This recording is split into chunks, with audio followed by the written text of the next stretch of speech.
Hello mga idol, samahan niyo ako magluto ng gulay na lubi-lubi. Ito yung dahon na tinutukoy ko. Madalas walang nakakaalam na ganitong gulay at iniit sa puwera lang sa kagubatan o sa tabing sapa. Ito nga pala ay masarap na gulay lalo pag ginataan. Dito nga lang namin yang kinuha sa may gilid ng bahay.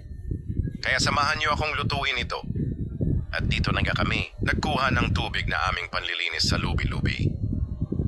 Kaya't kung alam mo ang gulay na ito at natikman mo na, ay mag-comment ka na diyan sa baba. Pakilagay na rin kung tagasan ka para malaman ko kung hanggang saan nakarating ang video na to. At ito nga ay hinuhugasan na namin para matanggal kung may uod mang nakatira rito. Itong gulay na nga na ito ay napakasarap mga idol, lalo't ginataan. At lalahukan mo ng tinapa o kaya taba ng baboy. Kaya kung ako sa inyo, itry nyo na to at masustansya sa ating katawan. Ito ay tumutubo lamang sa gilid ng mga bahay at madalas hindi pinapansin ng karamihan, kaya itry nyo na para malaman mo kung totoo ba ang aking sinasabi. At yan na nga, binibiyak ko na ang niyog na gagamitin nating panggata at yan nga may supresa pang naghintay. Meron siyang tubo kahit di pa ako nag-i-invest.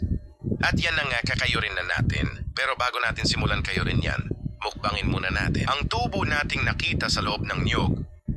Dahil nga dumidilim na kaya binibilisan ko na ang pagkakayod ng niyog na ating gagamitin sa panggata. Ang oras mo po pala ngayon ay mag-aalas 5 na ng hapon. Medyo madilim na po siya dahil nga sa makapal ang ulap. Dahil umuulan sa ngayon. At yan nga mga idol. Tapos ko nang kayurin ang niyog na gagamitin natin sa panggata. At yan na nga ang gulay na lubi-lubi na kailangan nating hiwain. Minsan naman pwede siyang pilipitin kahit di nahiwain ng ganyan. Nasa sa inyo kung anong diskarte ang inyong gagawin. Pero sa mga bago pa lang, ganito na lang gawin nyo para alam nyo kung paano ba ito niluluto. At yan na nga tapos na silang gawin. At nahanda na natin ang rekado na gagamitin, bawang sibuyas. At ang karning baboy na ating isasahog. At yan na nga, sinisimulan na nating lamasin ang niyog na panggata. Pinipiga natin to para madala lahat ang gata.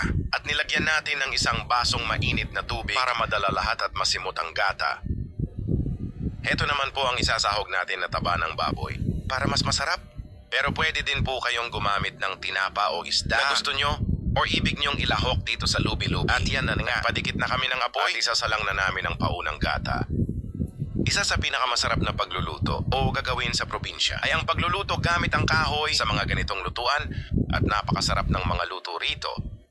Kasi minsan humahalo na sa pagkain ang pagka-smoke taste ng ating niluluto.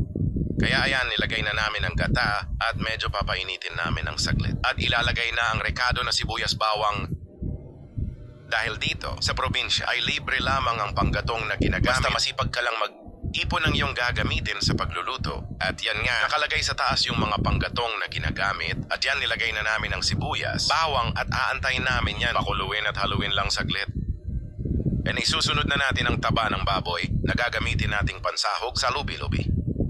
Pagkatapos ngang ilagay ng ating pansahog na karne, halu-haluin lamang ito hanggang sa kumulo. At isusunod na natin ang mga pampalasa nating gagamitin. Tulad ng asin, hindi nanganak po natin to. Lalagyan ng sili dahil may mga batang kakain. Baka hindi nila makain ang ulam na to. Kapag nailagay na ang mga ingredients, ay isunod natin ang gulay na lubi-lubi.